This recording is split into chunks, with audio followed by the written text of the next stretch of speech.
SIR की प्रक्रिया समाप्त हो गई है और अब ड्राफ्ट भी सामने आ गया है, लेकिन अभी भी मतदाताओं को कई दिक्कतें हो रही हैं। कैसे वो लिस्ट में अपना नाम चेक करें, ऐसे तमाम सवाल हैं जिन सवालों का आज जवाब देने के लिए हमारे साथ उत्तर प्रदेश के मुख्य निर्वाचन अधिकारी नवदीप जी हैं। नवदीप जी, जिस तरीके की दिक्कतें लोगों के सामने आ रही हैं, एसआईआर की प्रक्रिया खत्म हो गई, उसके बाद भी लोगों को दिक्कत हो रही है, उन दिक्कतों को कैसे दूर किया जाए और कैसे मतदाता सूची में अपने नाम को चेक करें कि एसआईआर के बाद उनका नाम सूची में है या फिर नहीं। बलराम जी, एक तो मैं ये कहना चाहूँगा कि एसआईआर प्रक्रिया समाप्त नहीं हुई, अभी केवल हम उसके मध्य में पहुँचे हैं।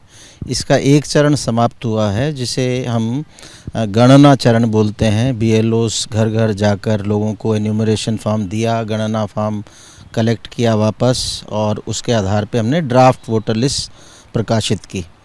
अब जो चरण शुरू हुआ है, हम लोगों ने अपना ड्राफ्ट मतदाता सूची 6 जनवरी को प्रकाशित की है, और उसके बाद अब उन लोगों को नोटिस जाएंगे जिनके नाम विगत एसआईआर जो 2002 से 2006 के बीच में पूरे देश में हुआ था, उस मतदाता सूची से जिन मतदाताओं के स्वयं के नाम नहीं मिले या उनके माता पिता या उनके ग्रैंड पेरेंट्स के नाम नहीं मिले, ऐसे मतदाताओं को, जिनको हम अनमैप्ड कैटेगरी के मतदाता बोलते हैं, उनको अब नोटिस जाएगा, और नोटिस जाने पे उनको दस्तावेजी साक्ष्य देने होंगे।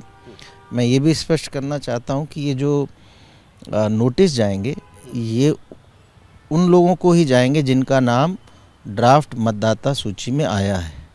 यानी कुछ ऐसे लोग हैं जिनका नाम ड्राफ्ट मतदाता सूची में आया ही नहीं, तो उनके संबंध में कोई नोटिस की कार्रवाई नहीं होनी। काफ़ी बार हम देखते हैं, ये भ्रांति मीडिया में भी रहती है कि लोग कहते हैं कि उन लोगों को भी नोटिस जाएगा। अभी हमारे जैसे उत्तर प्रदेश में 12,55,56,025 नाम आए हैं। इन्हीं में से लगभग 8% से थोड़े ज़्यादा ऐसे हैं मतदाता जिनका मैपिंग नहीं हुआ था। अब जो नोटिस का पीरियड है, इसमें इनको नोटिस जाएगा, और उनको एक दस्तावेजी साक्ष्य, जिसकी हमने एक सूची भारत निर्वाचन आयोग ने दी है कि भाई ये दस्तावेज़ हैं जिनमें से आप दस्तावेज स्वहस्ताक्षरित करके दे सकते हैं। इसके साथ ही साथ समानांतर एक और काम भी होगा, वो होता है दावा और आपत्ति की अवधि। 6 जनवरी से ये शुरू हुई है और 6 फरवरी तक चलेगी, यानी लगभग 1 माह का समय है।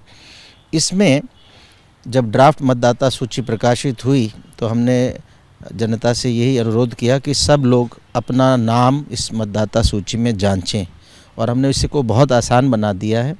हमारे वेबसाइट पे लिंक लगाया है co.uttarpradesh.nic.in।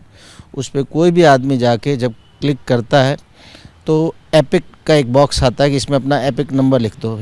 एपिक यानी EPIC मतदाता पहचान पत्र को हम एपिक बोलते हैं। पहचान पत्र की जैसी संख्या उसमें लिखते हैं, मतदाता का नाम, किस ज़िले की, किस विधानसभा की, कौन से पोलिंग स्टेशन में, कौन से सीरियल नंबर पे, वो पूरी एंट्री आ जाती है। कुछ लोगों को जब वो एपिक डालेंगे तो हो सकता है एंट्री ना आए, वहाँ आएगा नो रिज़ल्ट फाउंड, यानी इसका मतलब उनका नाम ड्राफ्ट मतदाता सूची में नहीं आया। लेकिन कुछ मतदाता ऐसे हैं, उनको सबसे ज़्यादा दिक्कत ये हो रही है कि उनका एसआईआर के बाद लिस्ट में नाम भी है, लेकिन उनके और उनके पिता की उम्र में जो फर्क है वो कहीं बहुत ज़्यादा हो गया है, कहीं बहुत कम हो गया है। तो ऐसी दिक्कतें कैसे दूर होंगी?